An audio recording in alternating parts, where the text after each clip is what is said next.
మురళీధర్ గారు, మీది కాన్వర్జేషన్లో నేను బాగా కనెక్ట్ అయ్యాను ఒక పాయింట్లో. 500 నుంచి శాలరీ 50,000 వరకు నేను ఇచ్చాను. పాయింట్ చాలా కనెక్ట్ అయింది. అండ్ సో మీలో మీరు కూడా చెప్పారు ఇవంతా కామన్, ఇట్లంతా మేము దాచుకోవడానికి కాదని. సో మీరు ఆ సీన్ చేసేటప్పుడు ఎట్లా కనెక్ట్ అయ్యారు యాక్చువల్లీ? నేను యాక్చువల్లీ బాగా రిలేట్ అవుతాను. నాది సాఫ్ట్వేర్ బ్యాక్గ్రౌండ్. సో ఖచ్చితంగా మాకు అంటే గవర్నమెంట్ ఎంప్లాయీస్ వర్స్ స్టార్టింగ్ సాలరీస్ కొంచెం ఎక్కువ ఉంటాయి. సో వాళ్ళ conservative way of saving and మా కన్జర్వేటివ్ వే ఆఫ్ థింకింగ్ అనేది మ్యాచ్ అవుతుంది, మా వే ఆఫ్ థింకింగ్ అనేది. సో ఫస్ట్ టైం ఆ డైలాగ్ షీట్ నేను చదివినప్పుడే అది రియలీ హ్యాపీ. అంటే సాఫ్ట్వేర్ ఇంజనీర్స్ అందరినీ సపోర్ట్ చేస్తూ ఒక చిన్న మోనోలాగ్ అదంతా. ఎందుకంటే coming from software background I know how important software jobs sir. మన వరల్డ్ రన్ అవుతుందంటే సాఫ్ట్వేర్ మీదే.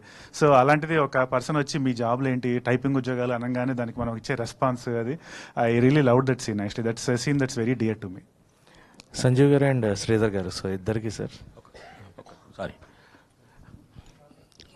మీ ప్రశ్న నాకు బాగా నచ్చింది మేడం. కారణం ఏంటంటే ఇది నా వ్యక్తిగత జీవితానికి కూడా సంబంధించినటువంటి ప్రశ్న. మీకు తెలుసు నేను ఎలక్ట్రిసిటీ బోర్డులో పనిచేసి రిటైర్ అయ్యానని. నా మొట్టమొదటి జీతం 813 రూపాయలు పర్ మంత్. నేను రిటైర్ అయినప్పుడు 65,000 రూపాయలు. 27 సంవత్సరాల 2 నెలల 16 రోజులు పనిచేశాను నేను. దాని ఫలితం నాకు అది నాకు ఈ డైలాగ్ చెప్తున్నప్పుడు నా స్వయంగా నేను అనుభవించినటువంటి ఆ సాధక బాధకాలు, ఆ కష్ట సుఖాలు కూడా నాకు గుర్తొచ్చినాయి. దానికి ఆయన ఇచ్చిన జవాబు కూడా నాకు నచ్చింది. ఎందుకంటే నా కాలంలో నేను చేసిన పీరియడ్ వేరు, నేను చేసినటువంటి పరిస్థితి వేరు. ఇప్పుడున్నటువంటి సాఫ్ట్వేర్ ఉద్యోగాలు, వాళ్ళ యొక్క జీవన విధానం కూడా వేరు కదా. ఇది నా జీవితానికి, నిజ జీవితానికి సంబంధించినటువంటి ఒక అంశంలాగా అనిపించింది. Thank you for questioning that.